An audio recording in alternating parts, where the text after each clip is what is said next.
Les gars, je tremble. En moi, je suis en train de trembler. Je ne sais même pas comment je peux commencer ce débrief. Parce que je déborde de joie l'équipe. Je déborde énormément de joie. Le Maroc qui élimine le Pays-Bas et se qualifie directement en huitième de finale. Alors, le Maroc reste concentré et se permet de cheminer toujours comme au Qatar en 2022. Dans le Maroc, comme ils ont dit que non, ils sont les Brésiliens d'Afrique, c'est réellement vrai. C'est réellement vrai l'équipe. C'est pas faux. Respectez l'Afrique. L'Afrique est lancée pour faire quelque chose de bien vis-à-vis de ce mondial. Et alors, c'est ce qu'on va voir dans cette vidéo. Restez jusqu'à la fin pour mieux comprendre ce qui s'est passé dans ce match. Mettez en commentaire ce que vous en pensez. Et c'est parti. Salut, c'est l'équipe, j'espère que vous allez bien. Moi, c'est MC Joli Champa. 100% football, tout ça de l'actualité. Si vous êtes nouveau à la page, n'hésitez pas de vous abonner et de partager au maximum quand ça qui fait le référencement. Comme je tiens toujours à dire, l'équipe, c'est gratuit. Mettez le cœur, likez au maximum quand ça qui fait le référencement. Alors, l'équipe, le Maroc se qualifie pour les huitièmes de finale. Et c'est l'Afrique qui est représentée, il n'y a rien à dire. C'est-à-dire, je regardais ce match-là, je tremblais. Trop d'émotions, l'équipe. Trop d'émotions. Vous vous en rendez compte? Le Maroc qui élimine les Pays-Bas. Je vous assure, moi j'ai cru en ça. Mais au bout d'un moment, j'ai commencé à douter. Oh, j'ai douté quand le but a été inscrit. C'est Gabo, non? Gapo, s'il ne me fait pas erreur, à la 72e minute d'équipe. C'est là où j'ai commencé à douter. J'ai dit, non, le Maroc ne peut pas rester. Si le Maroc reste, qu'est-ce que nous on va devenir? Qu'est-ce que l'Afrique va devenir? Qu'est-ce qu'on va dire pour l'Afrique? Que l'Afrique ne peut rien faire? Alors Issa Diop n'a pas taillé de répondre présent à la 90e minute plus 2 temps additionnel. Il se permet de résoudre le problème du Maroc. Et le Maroc combat de bout en bout et se permet d'aller au tir au but. C'est quand moi j'ai su que le Maroc arrive au tir au but, j'ai pu douter. J'ai su que le Maroc va remporter l'équipe parce qu'on connaît. C'est la même chose qu'ils ont eu face à l'Espagne. Si ce n'était pas directement, je sais très bien, cette fois-là, ce n'était pas au 16e pour se qualifier au 8e. Mais on constate que ici, c'est peut-être le même chemin, l'équipe. Je vous assure, excusez l'équipe, je déborde de joie. Parce que je suis africain. Et j'aimerais que l'Afrique puisse montrer de quoi ils sont capables. Mais maintenant, laissons les émotions. Revenons dans le match, l'équipe. Alors, j'ai vu un Maroc qui a été très très bien organisé aujourd'hui. Parce que le début du match, on constate que ce n'était pas facile. Parce que j'ai vu un Pays-Bas qui est venu avec de la détermination, sachant très bien que eux, ils savaient qu'ils devaient passer. Alors, première période, très très bien équilibrée l'équipe. On constate que de l'autre côté du Pays-Bas, les gars s'en sortent avec 50% de possession. De l'autre côté du Maroc aussi, les gars s'en sortent avec 50% de possession l'équipe. Alors, c'était équilibré de malade. Alors, tout devait se jouer en termes de deuxième période et je vous assure, c'est là où tout le match a changé. Alors, on constate que le Maroc nous a proposé aujourd'hui un classement 4-3-3. Un classement où j'ai vu beaucoup de fautes d'équipe. En premier plan, je vais commencer par le monsieur qu'on appelle Ibrahim Diaz. Comme toujours l'équipe, on commence par les déchets. On constate que dans cette première période aujourd'hui, on n'a pas vu Ibrahim Diaz même une seule seconde. Moi, je n'ai pas vu Ibrahim Diaz. Alors, le milieu était très bien travaillé. Encore un gros respect pour le jeune Boadi. Boadi qui était en solidarité avec El Anaoui. Les gars se complétaient de malade sans toutefois oublier Ounaoui l'équipe. Alors, le milieu était très très bien équilibré, mais on constate que le Maroc avait un problème de finition intense. Problème de finition à l'état brut. Parce qu'il y a le monsieur qu'on appelle Saibari qui avait des occasions où il pouvait finaliser. Mais malheureusement, il n'a pas pu finaliser. Et c'est là où la loi du football ou bien la règle du football vient s'appliquer. Vous savez très bien que quand tu essayes de faire quelque chose qui n'est pas bien, l'équipe qui est devant toi va profiter de cela et te corriger. Et c'est ce qui est arrivé en deuxième période. Mais parlons d'abord de la première période. Vu que il y avait beaucoup d'occasions où le Maroc pouvait inscrire un but, mais les gars ne parvenaient pas. Parce qu'il y avait un problème de finition. Et les gars, c'est ça le véritable problème du Maroc. Ou bien, c'est même ça le véritable problème des équipes africaines. Il y a le problème de finition, le problème de savoir que tu as un ballon, faudrait que tu libères pour que ton coéquipier puisse inscrire. C'est ça le football. Il y a beaucoup de joueurs aujourd'hui qui ont fait cette faute-là. Et je pense qu'ils doivent essayer de soigner cela. Parce que ça peut essayer d'affecter en huitième Parce que directement, on constate que les huitièmes, le Maroc va discuter ça face au Canada. Et on connaît les pays organisateurs. Ça ne sera pas favorable au Maroc. Vous voyez un peu ce que je suis en train de dire. Ça sera favorable au Canada. Donc du coup, les petites erreurs qu'ils ont eu à commettre dans ce match, ils doivent tirer ça.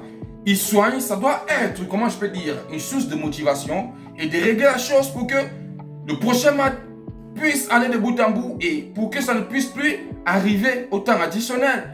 C'est-à-dire, le football, il a changé l'équipe.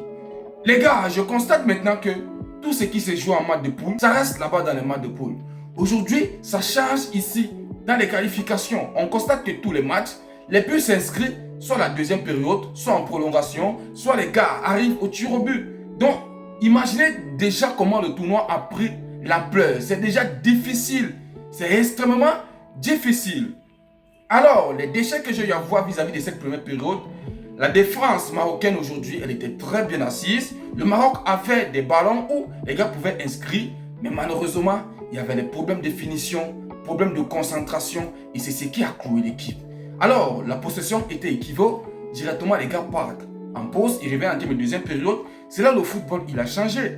C'est là où le football, il a changé. Le Maroc a commencé à pousser. Ils ont commencé à pousser, mais quelque part, on pense que la défense, elle a été défaillante quelque part. Le monsieur qu'on appelle Issa Diop, il a fait un match de patron, on a se dit la vérité, sans toutefois oublier l'incroyable Mazraoui qui a sorti également un match de patron, Riyad Hakimi, match de patron également, mais l'équipe, parlons de Mazraoui. Mazraoui, il s'est investi dans ce match aujourd'hui corps et âme. Corps et âme l'équipe, je vous assure, dans toutes les actions, il était dedans. Il était dedans, le gars défendait de malade. Il y a lui, il y a le petit qu'on appelle Boadji. Boadji, il était partout. Le gars défendait de malade. Et alors, quand je pars directement regarder le petit qu'on appelle Boadji, il y a eu des remplacements aujourd'hui. Des remplacements qui ont aussi, apporté quelque chose de positif vis-à-vis de ce match. Excusez-moi mes frères marocains, il y a des noms qui m'échappent, je suis désolé. Trop d'émotions, c'est en train de monter. Mais je vais essayer de faire avec ce que j'ai pu garder dans ma tête. Vous voyez un peu, c'est dans ça qu'on va essayer de fonctionner pour essayer de rester objectif. Alors, la deuxième période a totalement changé. Mais on constate qu'il y a des petites failles où le Maroc a essayé de lâcher. Et comme je tiens à préciser, c'est la défense. Parce que les gars étaient en quête d'observer. Quand je parle directement sur le monsieur qu'on appelle Issa Diop. Issa Diop, le but que le Pays-Bas s'est permis d'inscrire, c'est de sa faute quelque part. Parce que il est dans l'action. Il voit très bien que le monsieur qu'on appelle Mazraoui se permet de se donner à 100%. Vu qu'il était déjà au sol, il ne pouvait rien faire, même pas qu'il était au sol. Il était déjà concentré sur le joueur. Vous voyez un peu. Alors, le monsieur qu'on appelle Issa Diop devait être aussi concentré. Mais malheureusement, on constate qu'il n'a pas continué l'action. Il s'est arrêté, il a observé. Alors, le joueur ne s'attendait même pas qu'il pouvait buter. Vu que lui aussi, il était en indication avec le gardien. Directement, ça a coïncidé et c'était au fond des filets. C'était directement au fond des filets. Alors, c'est là où je me suis dit, mais pas le Maroc. Tout le monde peut vivre ça, mais pas le Maroc. L'équipe, si le Maroc part, c'est que l'Afrique est tombée.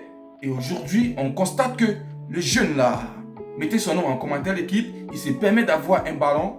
Je ne sais pas d'où c'est sorti. Le réflexe de centrer, il centre directement. Alors Issa Diop qui laisse directement la défense, il monte, il se met en surface, il tête directement, c'est un lucarne. Directement, c'est un lucarne. Et qu'est-ce que vous allez me dire qu'est-ce que vous allez me dire de l'Afrique? L'Afrique est un pétard. L'Afrique est un pétard. Directement, il inscrit le but. C'est là où je constate que le Maroc s'est réveillé. Ils ont pris la possession. Les gars gardaient les ballons. C'est là où j'ai vu un Pays-Bas qui est resté bloc bas. Les gars étaient en train d'observer. Les gars disaient que si le Maroc essaie de perdre le ballon, on va profiter de cette erreur. On va monter directement, on va buter. C'est le pourquoi les gars sont restés restreints aujourd'hui. Ils sont restés restreints en termes de cette deuxième période, sachant très bien qu'il y avait déjà un match nul et c'est le Maroc qui concédait tous les ballons. Vous voyez un peu? Alors, c'est là que je tiens à préciser. Le Maroc a su jouer la carte. Parce que nous tous, on sait très bien que la force du Maroc, c'est dans le match et c'est dans les tirs au but. Si le Maroc arrive avec toi au tir au but, oublie. Oublie, ils vont t'abattre. Et c'est ce qu'ils ont fait aujourd'hui. avec des jolis changements qui ont eu à apporter quelque chose de très très positif. Le jeune là, le petit qui aime beaucoup Hakimi là, mais il est un pétard. Il est un pétard, il joue sans stress. Il est libre, il est technique. Non, beaucoup de respect pour le peuple marocain, beaucoup de respect pour le Maroc. Il n'y a rien à dire. Vraiment, vous avez mérité votre victoire. Directement, on prend en prolongation. Il y a les joueurs qui saignent. Le monsieur qu'on appelle Sabari, il était fatigué. Le gars dit qu'il ne veut pas sortir. Il ne voulait pas lâcher son pays. Et alors directement, ça arrive en prolongation. L'équipe, la prolongation, toujours 1-1. Ils arrivent au tir au but. C'est là où tout a changé. C'est là où j'ai vu la solidité du monsieur qu'on appelle Bounou. L'expérience. Lui, il est habitué. Hein? Il est habitué. Il a joué la même chose au Qatar. Donc du coup, il connaît ce qui signifie le tir au but. Vous avez vu comment il a attrapé ce ballon-là? Est-ce que vous avez vu comment il a attrapé le ballon-là? L'équipe, il n'a même pas trop bougé avec un seul bras. Avec un seul bras, c'est comme s'il était en train de chasser les insectes. Il a tapé ça directement. Zen! Zen! Sans toutefois oublier qu'il était dans tous les ballons. L'équipe, je ne veux pas regarder le côté négatif ici aujourd'hui vis-à-vis de ces tirs au but. Parce qu'on sait très bien que Hakimi a eu à rater. Il a raté, mais il a failli marquer. Parce qu'il a très bien tiré son penalty. Ça a frappé le poteau, mais il a très bien tiré le penalty. Il a extrêmement très bien tiré ce penalty. Alors, mais comme on dit toujours que c'est l'homme qui propose, mais Dieu dispose, on constate que même si le Maroc faisait quoi aujourd'hui, les gars étaient mieux placés pour gagner. Parce qu'ils avaient des bons tireurs, ils avaient un bon gardien, il y avait aussi de l'expérience, il y a aussi un bon tempérament qui les poussait. À savoir qu'ils devaient conserver une victoire en cette soirée. Alors, ils ont éliminé les Pays-Bas. C'est historique.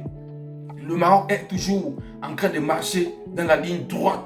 Le Maroc est en train de dire que ce que les gars se permettent de dire, que l'Afrique est plus bas, c'est le contraire. Aujourd'hui, le Maroc est en 8e de finale. Ils vont jouer face au Canada. Et je vous assure, ils vont passer. Ils vont passer l'équipe. Ils vont passer. Il n'y a rien à dire. Belle victoire des Marocains. Belle victoire pour l'Afrique. C'est le football africain qui rayonne. Ça met la fierté. Alors, maintenant, c'est le tour à la Côte d'Ivoire de faire le travail. C'est le tour maintenant au Sénégal de faire le travail. C'est le tour à la R de Congo, même si c'est difficile de faire le travail. C'est le tour au Ghana. C'est le tour à l'Égypte. C'est le tour au Cap-Vert. Même si c'est difficile, l'équipe, c'est possible. Ramenons-nous cette victoire en Afrique. On en a besoin. On en a besoin. Ils ont déjà trop parlé que nous, on ne peut rien faire.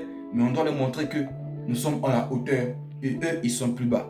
Alors, l'homme de l'Atlas, il n'y a rien à dire. Mat de patron à cette soirée car vous avez mérité votre victoire. Alors, qu'est-ce que vous avez pensé du match? N'hésitez pas de mettre en commentaire l'équipe. Et n'oubliez pas de vous abonner. Et on se dit à plus de nouvelles vidéos. Vive l'Afrique!